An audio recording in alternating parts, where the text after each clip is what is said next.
সুরেশ এবং তার বউ রানী একটি গ্রামের বাস করত এবং তাদের বাড়ির ছাদে তারা ঠিক করে যে মুরগি চাষ করবে, দেশি মুরগি। এরপর তার বউ বলে একদিন, শুনছো, আমাদের এই মুরগির খামার থেকে মুরগি যখন ডিম পাড়বে, সেই ডিম আমরা বাজারে বিক্রি করে যে পয়সা পাবো তাতেই আমাদের চলে যাবে, এতে কোনো অসুবিধা হয় না। তারপর সুরেশ তার বউকে বলে, সে কি বলেছে বউ, আমাদের এতে ওর কোনো অসুবিধা হয় না।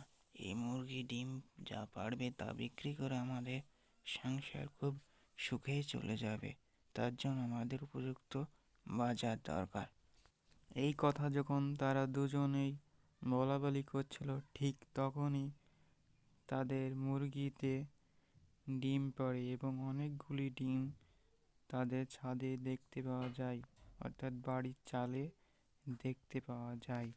এরপর তার বউ বলে, দেখো দেখো, ওই দেখো আমাদের মুরগিতে কি সুন্দর কতগুলি ডিম পেড়েছে, দেখো বাড়ির চালের ওপর। বলেছিলাম না আমি, দেখো আমাদের তো এবার সুদিন চলে এলো। তুমি কোথাও থেকে গিয়ে একটা মই জোগাড় করে নিয়ে এসে ডিমগুলো তাড়াতাড়ি পেড়ে নিয়ে এসে করো না তাড়াতাড়ি। পর সুরেশ তার বউকে বলে, হ্যাঁ তুমি ঠিকই বলেছ গো, আমাদের তো সুদিন সত্যি সত্যি চলে এলো। এই ডিম বিক্রি করে আমরা অনেক টাকা পাবো। যাই তাড়াতাড়ি একটা মই নিয়ে আসি এবং ডিমগুলো পেড়ে নিয়ে আসি।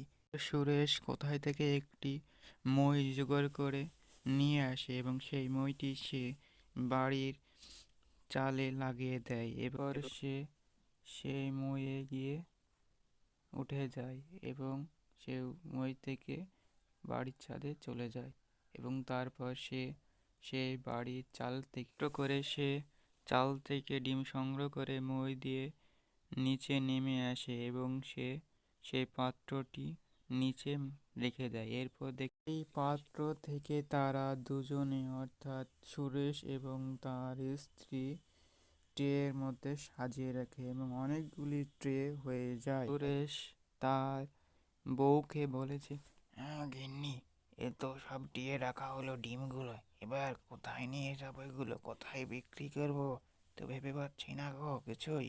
সুরেশের বউ রানী তার স্বামীকে, অর্থাৎ সুরেশকে বলে, তুমি তো ঠিকই বলেছ গো, তাই তো হলো, আমি তো ভেবে পাচ্ছি না কোথায় এতগুলো ডিম বিক্রি করবে তুমি, দেখো কেউ আসে কিনা। তারা যখন এই কথা বলছিল, ঠিক তখনই একটি বুড়িমা তাদের বাড়িতে চলে আসে। এরপর বলে সে বুড়ি, বাবা আমি বুড়ি মানুষ, তোমরা কিছু আমাকে ডিম দিয়ে সাহায্য করবে গো।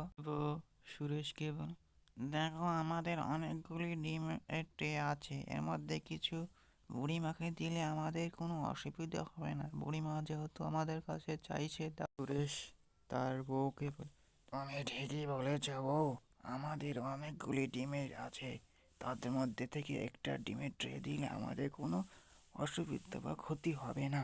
সুরেশ একটি ট্রে তার হাত থেকে বুড়িমাকে দেওয়ার জন্য নেয় এবং সে সেই ট্রেটি বুড়িমাকে দিয়ে দেয়, সেই ডিমের ট্রেটি।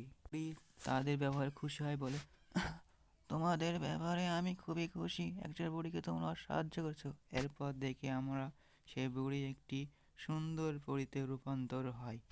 পরীটি তাদেরকে বলে যে, তোমাদের যদি কোনো অসুবিধা হয় তাহলে তুমি আমাকে বলবে, আমি তোমাদেরকে সাহায্য করতে চলে আসবো। তাদেরকে সকল প্রকার আশ্বাস দিয়ে সেখান থেকে চলে যায় পরীটি। এরপর দেখতে পাওয়া যায় যে একটি শিয়াল তাদের বাড়িতে চলে আসে, অর্থাৎ সুরেশ এবং রানীর বাড়িতে আসে। এরপর সেই শিয়াল বলে, আমি একজন মুরগি ব্যবসায়ী, আমি তোমার এই ডিম দেখে অত্যন্ত খুশি, আমি এই তোমার সমস্ত ডিম আমি কিনে নিতে চাই, তুমি কত টাকা নেবে বলো। পর সুরেশ সেই শিয়ালকে বলে, আপনি সমস্ত ডিম আমার কিনে নিতে চান, ঠিক আছে, আপনি আমাকে এই ডিমের বদলে 10,000 টাকা দিন, আমার ডিমের দাম।